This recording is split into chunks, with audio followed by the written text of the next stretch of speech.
You're watching E.T.N. Share and subscribe. Hey guys, welcome to Entertainment Talk Nation. This is Rob. This video, we're going to do our review for Season 6, Episode 1 of Game of Thrones, entitled The Red Woman.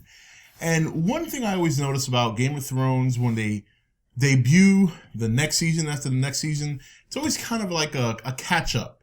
You know what I mean? We always kind of run through most of the characters, if not all of them, and we get a little bit of a glimpse. And the episode went by really quick. It was a very good episode. I did enjoy it.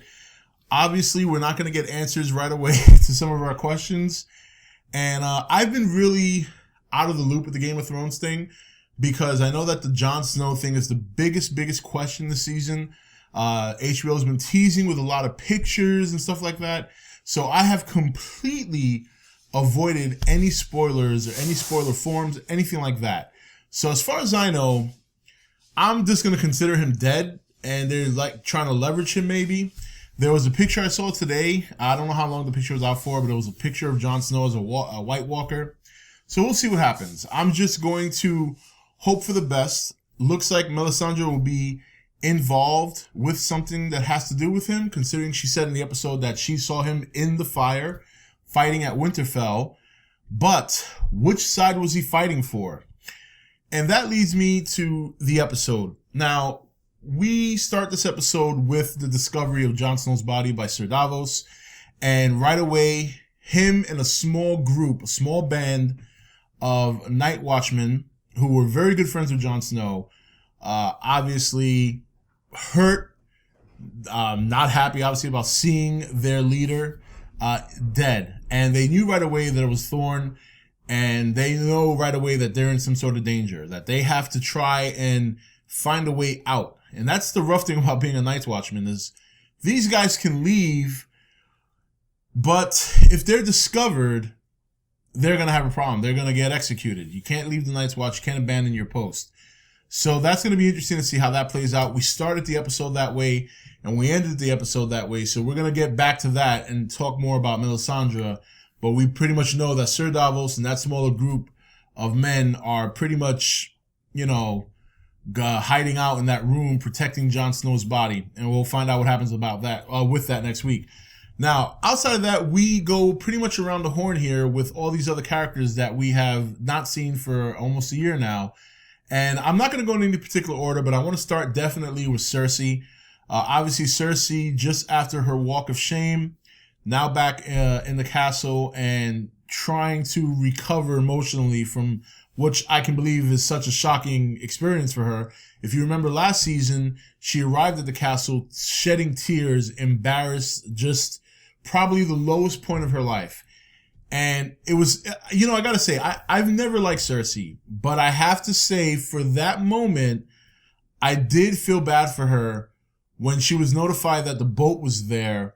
And right away, she thought to herself, oh, Marsalla's here and so is Jaime.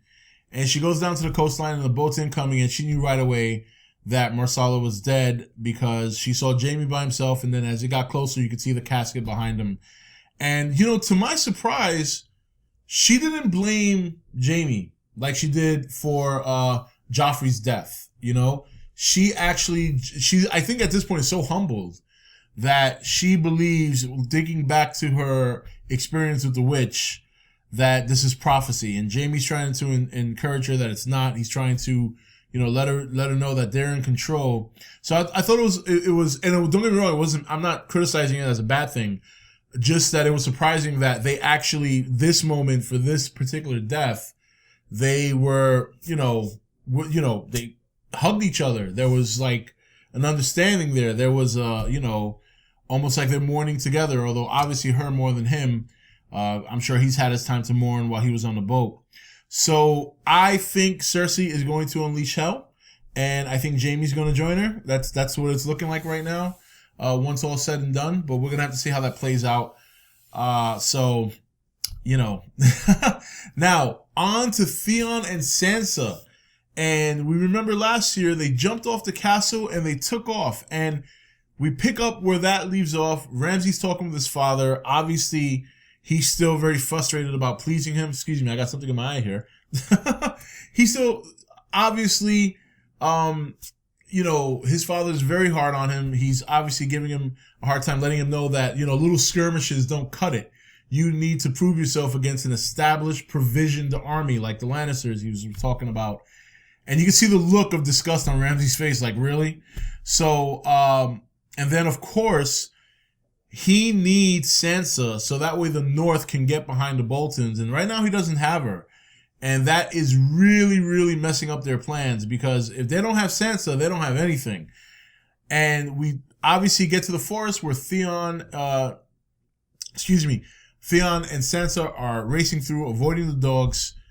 She looks like she's about to come down with hypothermia. After they cross the river, he hides her under like a broken tree, and he tries to, go and get the guards to go another way, and he lies to them. They don't believe him. They know that he's just a servant of Ramsay.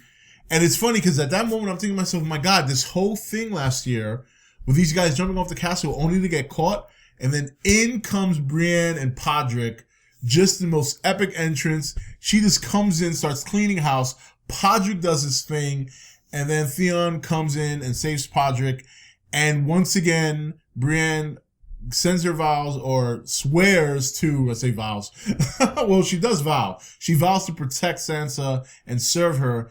And Sansa returns the favor, accepting her service. And that was very, very good to see. Now she's got a pretty good little party there that can help protect her and carry her forward on her quest. If they're heading north, though, they're going to run into some problems because obviously she doesn't know about Jon Snow yet. So we'll see where that goes next week. But it was a nice scene. I love that scene. It was one of my favorites. Now we move on to Meereen. And we have here, obviously we start off with Varys and how could I forget one of my favorite characters' name? Just had a mind for it for a minute.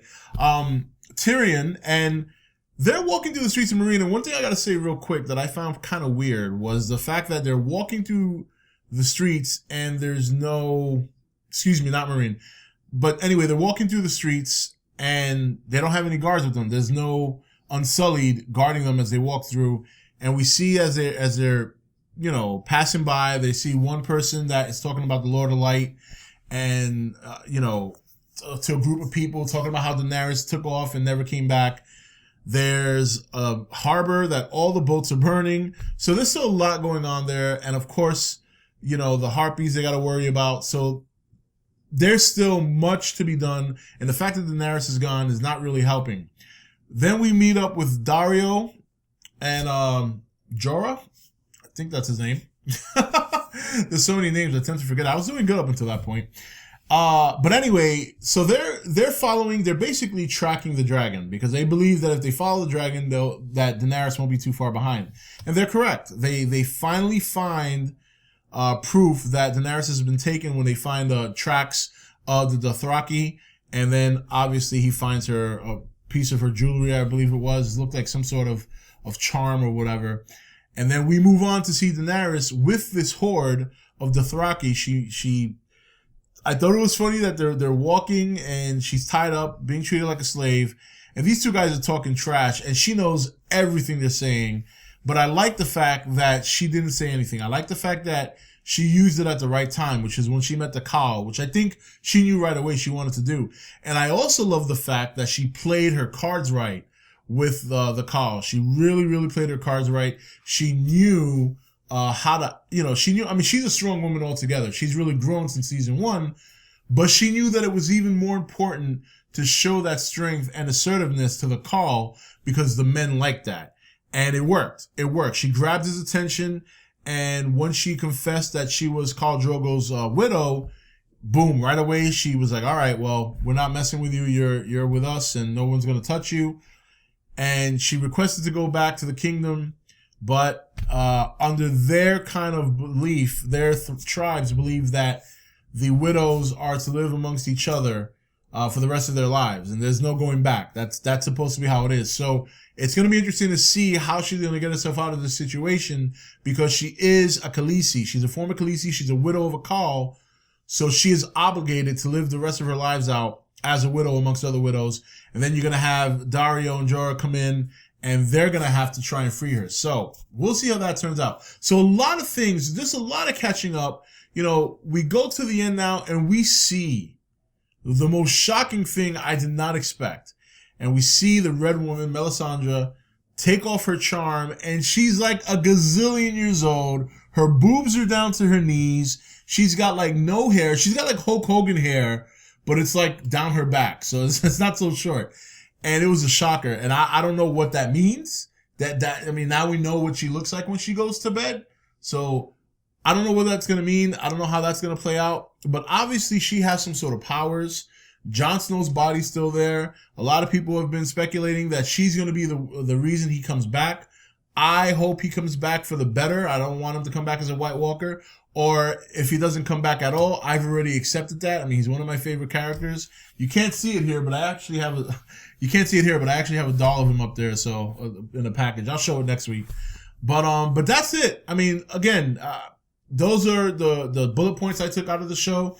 Just kind of running around around the horn, catching up with all these characters. And you know, I know there was a short scene with Marjorie, and there was some other short scenes, but those are the primary scenes I took out of this episode that are going to lead into the next episode, and we'll see how things play out. Anyway, guys, that's it for this review. This is Rob signing off for E.T.N, where we don't do news, we just talk entertainment. Take it easy. Thank you for watching E.T.N. Don't forget to comment, share, and subscribe. Join the nation's Facebook page to meet other subscribers or visit E.T.N's Facebook page and Twitter page. Links for all are in the description.